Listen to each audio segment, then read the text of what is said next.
and the masters of the universe. I am Adam, Prince of Eternia and defender of the secrets of Castle Grayskull. This is Cringer, my fearless friend. Fabulous secret powers were revealed to me the day I held aloft my magic sword and said, "By the power of Grayskull!"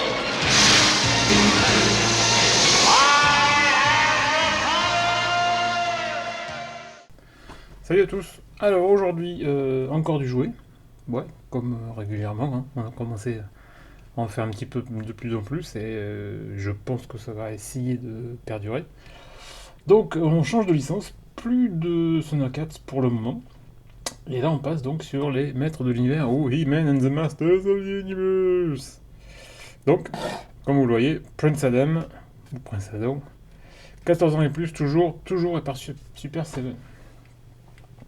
Donc meilleur boss classique, rien dessus, rien sur les côtés, rien dessous. Mais par contre, comme d'habitude, on a pas mal de choses au dos. Donc en gros, bien sûr, comme toujours, Shocking Hazard, may contain small parts, added collectible, not a toy. 2019, ouais, c'est une figurine qui date un petit peu du temps où justement Super Seven avait les droits d'exploitation de la licence des maîtres de l'univers. Puisqu'ils ne l'ont plus, Mattel a tout récupéré pour faire leur nouveau jouet. Voilà, on va dire ça comme ça.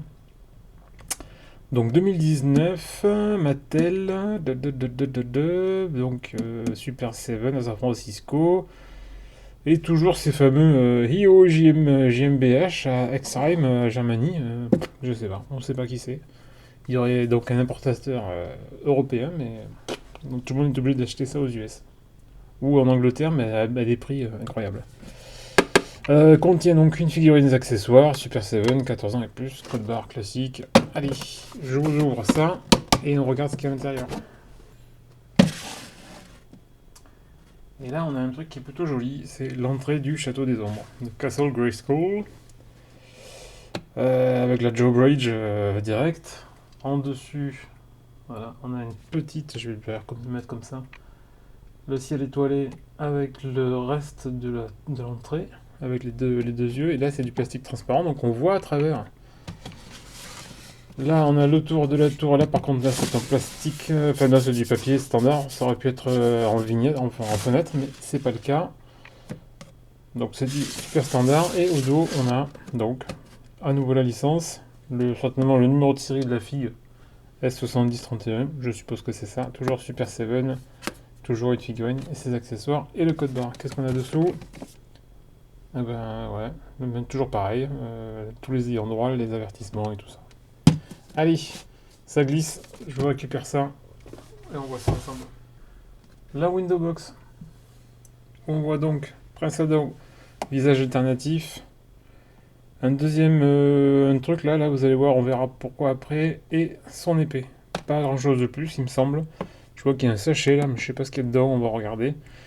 Et j'ai l'impression qu'il y a un fond original aussi, on va regarder.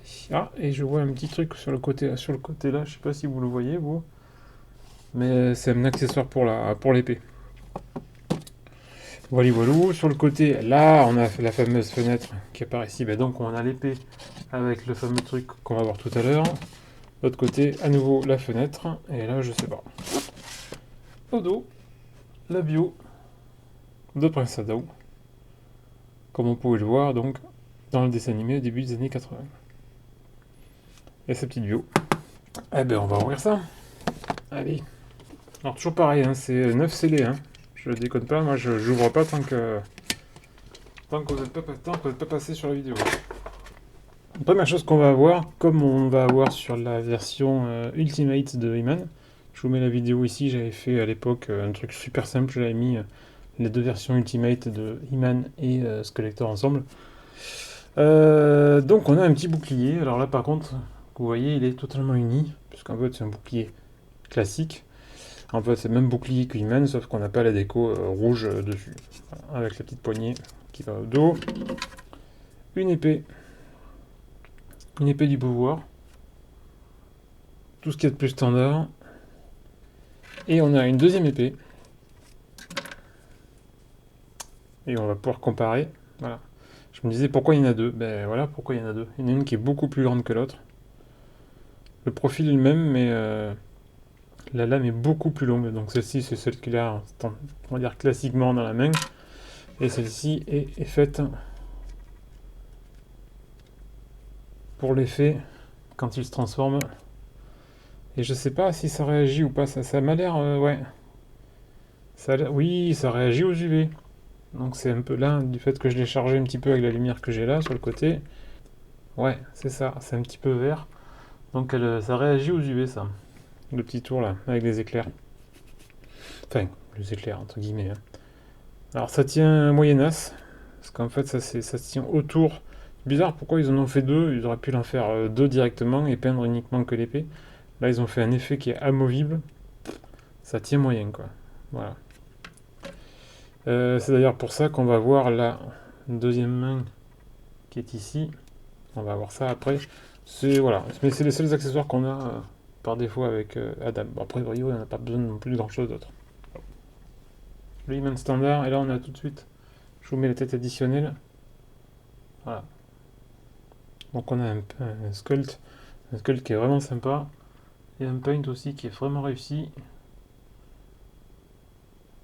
Donc de Adam souriant. Prince Adam.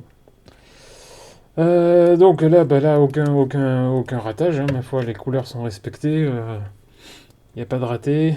Hop, je vous le mets de profil, de dos. J'ai eu peur qu'il se casse la gueule, mais non, il tient bien. Contrairement aux jouets d'époque, aux jouets vintage, le gilet, alors certes, il est toujours. Alors, c'est quand même une pièce supplémentaire, hein, donc ça reste du plastique souple. Donc on a quand même deux pièces, mais c'est pas en tissu comme on avait le jouet vintage. Rien à voir. Donc là, on est sur quelque chose qui reste sur du plastique et quelque chose qui bougera pas et qui va pas non plus se détendre. Parce qu'on avait une espèce d'élastique là qui tenait très rarement ou avec le temps qui se pétait. Alors au niveau articulation, toujours pareil, donc ça bouge bien aussi. Ça tourne un petit peu dans tous les sens, mais ça on va voir qu'il y a une particularité. Au niveau de la tête, ça tourne pareil, hein, ça regarde un petit peu bien en bas, un peu en haut si on force, parce qu'en fait la coupe de cheveux avec le col frotte, donc ça peut pas regarder non plus super haut, à moins de le pencher. Il y a un up crunch qui montre bien que le gilet est en deux parties, enfin que le haut est en deux parties, donc on arrive à le plier. Donc si vraiment il va regarder où il fait pipi, où il va regarder sa caquette, il peut le faire. Ça sert pas à grand chose, mais voilà. Ça tourne aussi, ce qui est bien aussi, c'est que c'est totalement différencié, donc on a deux parties. Au niveau des jambes, ça plie bien aussi. Et au niveau du pied, c'est aussi nickel. Et c'est assez tight pour faire de bonnes poses. Donc c'est cool. Et donc on va aller tout de suite sur la particularité. C'est on va lui enlever cette main là et on va lui mettre l'autre à la place et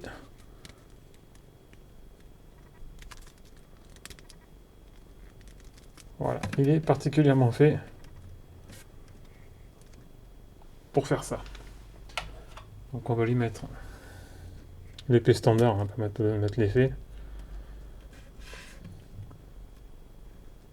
Pour lui faire sa fameuse gimmick. Par le pouvoir du crâne ancestral, je déteins la force toute puissante. Oui, donc il se transforme en muscleur. Je sais pas si on peut. Si, bien sûr que si. Bon, après, là, normalement, quand il fait ça, normalement, il est déjà transformé. Hein. Mais on peut aussi éventuellement lui faire ça. Ce qui est plutôt cool. Alors, je trouve que pour une figurine de 2019, franchement, rien à dire, quoi. C'est cool, c'est classe. C'est bien fait, c'est bien fini, il n'y a pas de débord. Pareil, au niveau peinture, là-dessus, il y a zéro défaut.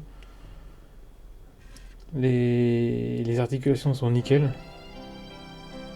On voit qu'il y a un petit effet recherché sur la fourrure, sur le pagne. Qu'il y a des petits plis au niveau du gilet. Même au niveau de la ceinture, on voit que c'est un petit peu plié. Et vraiment, voilà, le petit col en V, enfin voilà, c'est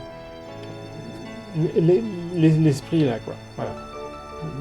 Le perso est respecté à 100% et c'est vraiment cool.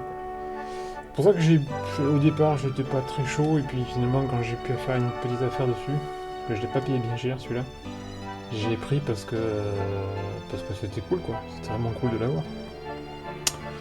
Voilà, voilà. Bah, à peu près là-dessus, pas beaucoup plus, hein, puisque vraiment le seul accessoire c'est ça et son visage souriant.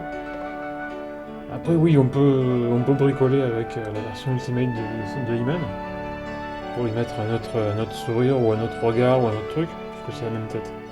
Donc il est peut-être un peu plus bronzé, trop comparé. Mais sinon, en soi, à mon avis, ça suffit le même. Il est vraiment cool comme ça. Voilà, voilà. Bah, c'était mon tour le plus complet sur le pince à dents de la licence Maître de l'Univers chez Super Seven. A plus, abonnez-vous. Ciao, ciao.